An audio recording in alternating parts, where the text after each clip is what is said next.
Hello friends, ಕೀರ್ತನ ಉಮೇಶ್ ಚಾನಲ್ಗೆ ಸ್ವಾಗತ. ನಾನಿವತ್ತು ನಿಮಗೆ ಸಿಂಪಲ್ಲಾಗಿ ಉಪ್ಸಾರು ಖಾರ ಯಾವ ರೀತಿ ಮಾಡ್ಕೋಬೋದು ಅಂತ ತೋರಿಸ್ಕೊಡ್ತೀನಿ. ಬನ್ನಿ. ಮೊದಲಿಗೆ ಉಪ್ಸಾರು ಖಾರ ಬರೀ ಉಪ್ಸಾರಿಗಷ್ಟೇ ಸೀಮಿತವಾಗಿರಲ್ಲ. ನಾವು ಇದನ್ನು ಹಲವಾರು ರೀತಿಯಲ್ಲಿ ನಾವು ಉಪಯೋಗಿಸ್ಕೋಬೋದು. ಅಂದರೆ ರೊಟ್ಟಿಗಳಿಗೆ ಕಾಂಬಿನೇಷನ್ ಆಗಿ ನಾವು ಉಪಯೋಗಿಸ್ಕೋಬೋದು. ಅಕ್ಕಿ ರೊಟ್ಟಿ ಆಗಿರ್ಬೋದು, ರಾಗಿ ರೊಟ್ಟಿ ಆಗಿರ್ಬೋದು, ರವೆ ರೊಟ್ಟಿ ಆಗಿರ್ಬೋದು. ಇದನ್ನು ನಾವು ಉಪ್ಸಾರು ಖಾರನ ಮೊಸರು ಜೊತೆ, ಇಲ್ಲ ಅಂತಂದರೆ ತುಪ್ಪದ ಜೊತೆ, ಇಲ್ಲ ಅಂತಂದರೆ ಹುಚ್ಚೆಳ್ಳೆಣ್ಣೆ ಜೊತೆ ನಾವು ಮಿಕ್ಸ್ ಮಾಡಿಕೊಂಡು ಕಾಂಬಿನೇಷನ್ ಆಗಿ ಉಪಯೋಗಿಸ್ಕೋಬೋದು. ನಾನಿಲ್ಲಿ 15ರಿಂದ 20ರಷ್ಟು ಗುಂಟೂರು ಮೆಣಸೆ ಹಣ್ಣನ್ನು ತೊಗೊಳ್ತಾ ಇದ್ದೀನಿ. 3 ಗೆಡ್ಡೆ ಬೆಳ್ಳುಳ್ಳಿನ ನಾನಿಲ್ಲಿ ಹಾಕ್ಕೊಳ್ತಾ ಇದ್ದೀನಿ.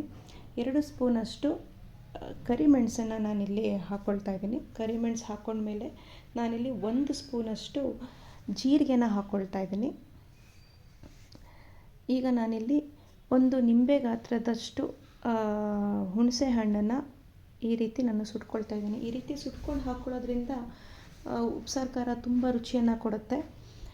ಸಾಮಾನ್ಯವಾಗಿ ಉಪ್ಸಾರು ಖಾರ ಗೌಡ್ರ ಮನೇಲಿ ಎನಿ ಟೈಮ್ ಸ್ಟಾಕಲ್ಲಿ ಇದ್ದೇ ಇರುತ್ತೆ. ನಮ್ಮ ಮನೇಲಂತೂ ಎನಿ ಟೈಮ್ ಸ್ಟಾಕಲ್ಲಿರುತ್ತೆ. ಯಾಕಂದರೆ ನನ್ನ ಮಕ್ಕಳಿಗೆ ಉಪ್ಸಾರು ಅಂದರೆ ತುಂಬ ಇಷ್ಟ. ನಾವು ವಾರಕ್ಕೆ 2 ಸಲ ಅಂದರೂ ಉಪ್ಸಾರನ್ನ ನಾವು ಕಂಪಲ್ಸರಿಯಾಗಿ ನಮ್ಮ ಮನೇಲಿ ಮಾಡೇ ಮಾಡ್ತೀವಿ. ಅದರಿಂದ ಉಪ್ಸಾರು ಖಾರ ಎನಿ ಟೈಮ್ ನಮ್ಮ ಮನೇಲಿ ಇದ್ದೇ ಇರುತ್ತೆ. ಈಗ ಸುಟ್ಕೊಂಡಿರೋಂಥ ಹುಣಸೆ ಹಣ್ಣನ್ನು ನಾವು ಹಾಕ್ಕೊಳ್ಳೋಣ ಬನ್ನಿ. ಈಗ ರುಚಿಗೆ ನಾನಿಲ್ಲಿ ಅರಳುಪ್ಪನ್ನು ಹಾಕ್ಕೊಳ್ತಾ ಇದ್ದೀನಿ. 1.5 ಸ್ಪೂನಷ್ಟು ಅರಳುಪ್ಪನ್ನು ಹಾಕ್ಕೋಬೇಕಾಗತ್ತೆ. ಈಗ ಕೊತ್ತಂಬರಿ ಸೊಪ್ಪನ್ನು ಹಾಕ್ಕೊಳ್ಳೋಣ. ಕೊತ್ತಂಬರಿ ಸೊಪ್ಪು ಸ್ವಲ್ಪ ಹೆಚ್ಚಾಗಿ ಹಾಕ್ಕೊಳ್ಳೋದ್ರಿಂದ ಉಪ್ಸಾರು ಖಾರ ತುಂಬ ರುಚಿನೇ ಕೊಡುತ್ತೆ. ಈಗ ಅದು ನಾವು ಗ್ರೈಂಡ್ ಮಾಡ್ಕೊಳ್ಳೋಣ ಬನ್ನಿ.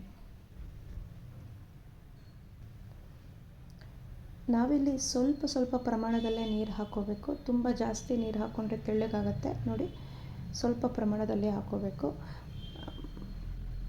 ಈ ರೀತಿ ಕನ್ಸಿಸ್ಟೆನ್ಸಿ ಇರಬೇಕು. ನಾವು ಉಪ್ಸಾರು ಖಾರನ ಇಲ್ಲ ಅಂತಂದರೂ 2 ತಿಂಗಳವರೆಗೂ ನಾವು ಫ್ರಿಜ್ಜಲ್ಲಿ ಸ್ಟೋರ್ ಮಾಡಿ ಇಟ್ಕೋಬೋದು. ಈಗ ಉಪ್ಸಾರು ಖಾರ ರೆಡಿ ಇದೆ. ಸ್ನೇಹಿತರೆ, ನಿಮಗೆ ಈ ರೆಸಿಪಿ ಇಷ್ಟ ಆಯಿತು ಅಂತ ಅಂದರೆ ನನ್ನ ಚಾನಲ್ನ ಸಬ್ಸ್ಕ್ರೈಬ್ ಮಾಡಿ, ಈ ವಿಡಿಯೋನ ಶೇರ್ ಮಾಡಿ ಮತ್ತು ಲೈಕ್ ಮಾಡಿ. Thank you.